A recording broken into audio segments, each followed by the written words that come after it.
इस सेशन में बच्चों हम लोग प्लेन की इक्वेशन पढ़ेंगे और इसमें कंडीशन क्या होगी when it passes through 3 non collinear points. तो आप देखिए ये एक प्लेन है और इसमें 3 पॉइंट्स हैं R, S और T। ये 3 नॉन कोलिनियर पॉइंट्स हैं और इनसे ये प्लेन पास हो रहा है। तो इस कंडीशन में इस प्लेन की इक्वेशन क्या होगी। इसके पहले हम लोगों ने क्या पढ़ा था प्लेन की इक्वेशन के बारे में कि अगर प्लेन कोई एक पॉइंट दिया हो उससे पास हो और एक नॉर्मल वेक्टर हो, प्लेन के नॉर्मल वेक्टर हो, तब उसकी क्या इक्वेशन होगी। तो वो था r-a.n इज इक्वल्स टू 0 था। अब इसमें देखिए ये 3 पॉइंट्स हैं R, S और T। तो हम कह सकते हैं पॉइंट R का पोजीशन वेक्टर मतलब OR, ये क्या हो जाएगा small r, OR is small a, ये जो है OR ये स्मॉल a है।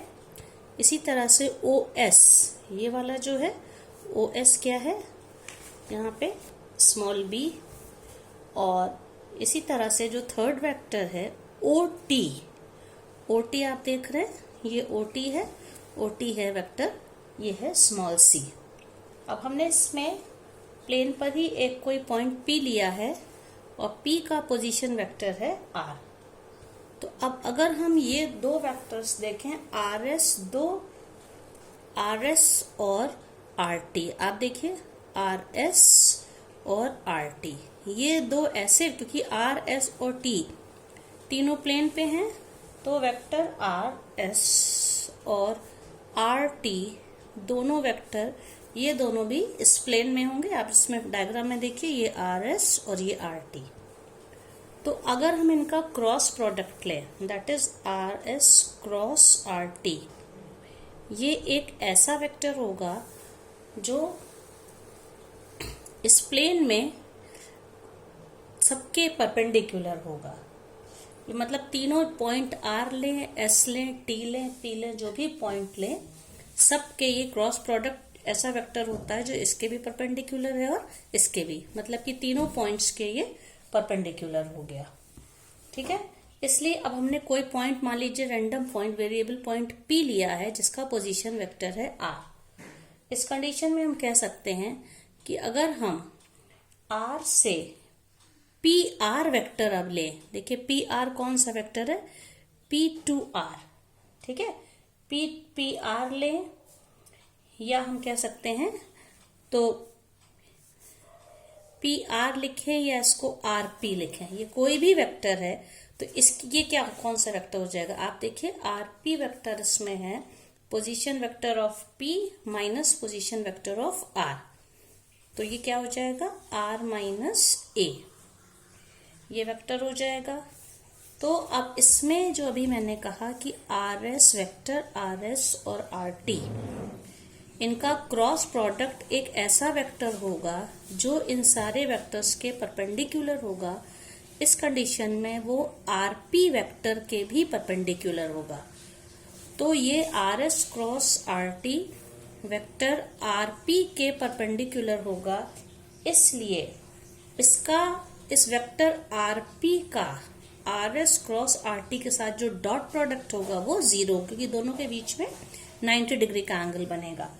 तो हम कह सकते हैं कि RP vector RP dot RS cross RT, ये जो वेक्टर है ये 0 होगा। अब RP क्या है vector R minus A dot RS क्या हो जाएगा इसमें, आप देखिए इसमें वेक्टर RS होगा position vector of S minus position vector of R, मतलब कि B minus A, position vector of S B है, पोजीशन वेक्टर ऑफ R है A। तो हम लोग इसको कह सकते हैं B माइनस A क्रॉस, और ये कौन सा हो जाएगा तो RT है, RT में मतलब position vector of T that is C minus position vector of R क्या हो जाएगा A। तो इस तरह से हम कह सकते हैं और ये वैल्यू क्या हो जाएगी 0। तो अगर 3 नॉन कोलिनियर असंरेख बिंदु किसी भी प्लेन पर हैं उनसे पास होने वाले प्लेन की इक्वेशन जो होती है, जिसका ये वेक्टर फॉर्म है, ये कौन सा फॉर्म है, ये सदिश रूप, या हम इसको कह सकते हैं वेक्टर फॉर्म ऑफ इक्वेशन है r minus a dot b minus a cross c minus a. अब देखिए इसी वेक्टर का कार्टेशियन फॉर्म जब हम लिखेंगे तो कार्टेशियन फॉर्म के लिए क्या करना होगा हमको, कार्टेशियन फॉर्म के लिए पहले तो हम ये देख लेते जो हमारे ये चार वेक्टर हमारे पास हैं r, a, b और c। तो वेक्टर r क्या है, x i cap plus y j cap plus z k cap. Vector a को अगर हम मान लें x1 i cap plus y1 j cap plus z1 k cap. इसी तरह से वेक्टर b को हम मान लेते हैं x2 i cap plus y2 j cap plus z2 k cap. और वेक्टर c को हम मान लें x3 i cap plus y3 j cap plus z3 k cap. तो इस कंडीशन में आप देखिए r माइनस ए क्या हो जाएगा, यहाँ पे r माइनस ए वेक्टर जो हो जाएगा ये r है और ये a है। तो r माइनस ए क्या हो जाएगा, x minus x1, x minus x1 i cap plus y minus y1 j cap plus z minus z1 k cap. ये वेक्टर r माइनस ए हो गया। इसी तरह से वेक्टर b माइनस ए क्या होगा, b और a के कोऑर्डिनेट्स का डिफरेंस लीजिए आप, ये b है ये a है, मतलब x2 y2 z2 minus x1 y1 z1। तो ये क्या हो जाएगा, x2 minus x1 i cap plus y2 minus y1 j cap plus z3 minus z2 minus z1 z2 minus z1 k cap. इसी तरह से c माइनस ए vector क्या हो जाएगा, c माइनस ए में c क्या था हम लोगों का, आप देखिए जिसमें 3 था, x3i y3j एंड z3k ये था। तो इसमें से इसको माइनस करेंगे तो x3 minus x1 i cap y3 minus y1 j cap plus z3 minus z1 k cap. ये वेक्टर्स हो गए।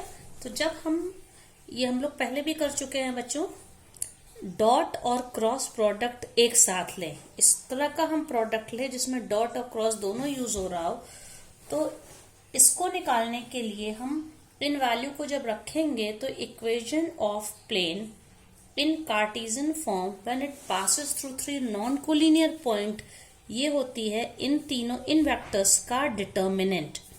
तो डिटर्मिनेंट की फर्स्ट रो यहाँ पे क्या बनेगी, ये वाली first row r minus A, ये क्या हो जाएगा x minus x1 y minus y1 and z minus z1। Second row बनेगी वेक्टर b माइनस ए, तो b माइनस ए से ये क्या हो जाएगा बच्चों, देखिए b माइनस ए से x2 minus x1 y2 minus y1 z2 minus z1। और थर्ड रो क्या बन जाएगी, दैट इज c माइनस ए, तो x3 minus x1 y3 minus y1 और थर्ड हो जाएगा z3 माइनस z1। तो इनका जब हम डिटर्मिनेंट निकालेंगे और इसको इक्वेट करना है 0 से, तो जो हमें इक्वेशन मिलेगी वो होगी equation of the plane passing through 3 non collinear point. अब इसमें एक चीज और मेंशन करनी है, आप देखिए जैसे ये नॉन कोलिनियर हमने क्यों यूज किया है, अगर तीनों पॉइंट कोलिनियर है मतलब कि तीनों एक ही लाइन से पास हो रहे हैं, आप देखिए जैसे ये R, S और T 3 नॉन कोलिनियर पॉइंट हैं, तो इस तीनों पॉइंट से इनफाइनाइट प्लेन, बहुत सारे प्लेन पास होंगे। ये एक ही लाइन पे हैं, कोलिनियर पॉइंट्स हैं, और अगर 3 नॉन कोलिनियर पॉइंट्स हैं मतलब जिन तीनों से होकर कोई स्ट्रेट लाइन नहीं पास हो सकती, तो एक यूनिक प्लेन पास होगा जिसकी वेक्टर फॉर्म की इक्वेशन ये है, यहाँ पॉइंट्स हैं ए, बी और सी, और इसी के कार्टेशियन फॉर्म की क्या इक्वेशन है बच्चों, देखिए ये जो अभी मैंने लिखा था ये है। अब इस पर हम लोग एक एग्जाम्पल लेते हैं, तो इसको कैसे सॉल्व किया जाएगा। जैसे कि मान लीजिए ये इसका मैं एक एग्जाम्पल ले रही हूं। मान लीजिए कोई 3 पॉइंट्स हैं, आर है 2, 5, -3, पॉइंट एस है -2, -3 एंड 5, और पॉइंट टी है 5, 3 एंड -3। इन तीनों पॉइंट से होकर जाने वाले प्लेन की इक्वेशन लिखनी है, हमको वेक्टर फॉर्म में लिखना, ठीक है। तो हमारा यहाँ पे वेक्टर ए क्या होगा, इसके जो कंपोनेंट्स ये है आई जे के फॉर्म में, इसको हम लिख लें, that is 2i cap plus 5j cap -3 k cap, ये ए हो गया। बी क्या हो जाएगा, -2i cap -3j cap plus 5k cap. इसी तरह से वेक्टर सी क्या हो जाएगा, आप देखिए ये जो दिए हुए हैं 5i cap plus 3j cap -3k cap. तो प्लेन की इक्वेशन क्या फॉर्मूला हम लोगों का है, r minus a dot R S, ये जो फॉर्मूला था b minus a cross c minus ए, ठीक है।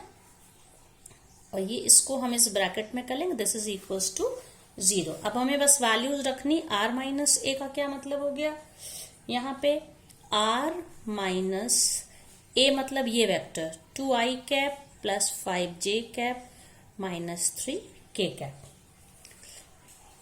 ये हो गया r minus a dot b minus a. अब आप देखिए b माइनस ए का मतलब कौन सा वेक्टर हो गया, ये है -2i then minus of -2i, मतलब टोटल -4i कैप, फिर -3j कैप -5j कैप, तो -8j कैप, फिर उसके बाद 5k cap minus of -3 cap, तो ये k कैप, तो 8k कैप। एक वेक्टर ये हो गया b माइनस ए, और इसका क्रॉस प्रोडक्ट लेना c माइनस ए के साथ, तो c माइनस ए का मतलब क्या हो गया 5i कैप -2i कैप, तो क्या हो जाएगा 3i कैप, फिर 3j कैप -5j कैप, मतलब -2j कैप, और फिर लास्ट में -3 cap with minus of -3 cap k cap, तो ये 0 हो गया। तो ये जो इक्वेशन है ये कौन सी हो जाएगी, ये वेक्टर फॉर्म में प्लेन की इक्वेशन हो जाएगी।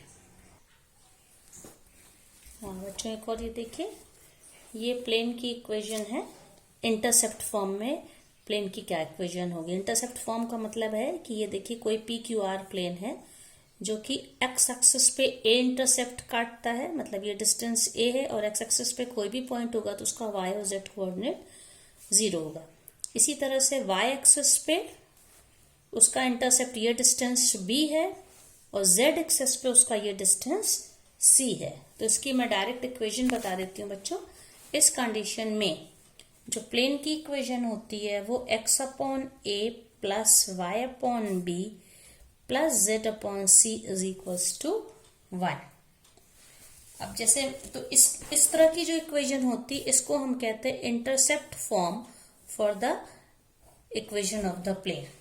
अब हमें मान लीजिए उसकी हमको एक इक्वेशन निकालनी प्लेन की जो x, y और z एक्सिस पे जो इंटरसेप्ट काटता है 2, 3 एंड 4 यूनिट्स के। अगर ये इंटरसेप्ट काट रहा है तो इसकी इक्वेशन क्या हो जाएगी, x upon a means x upon 2 plus y upon 3 plus, फिर इसको हम लोग क्या लिखेंगे, z upon 4 is equals to 1।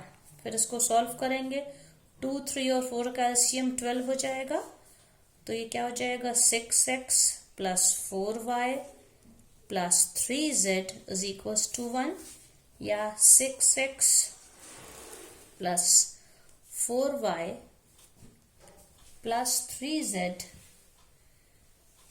Is equals to 12। ये इस प्लेन की इक्वेशन हो जाएगी।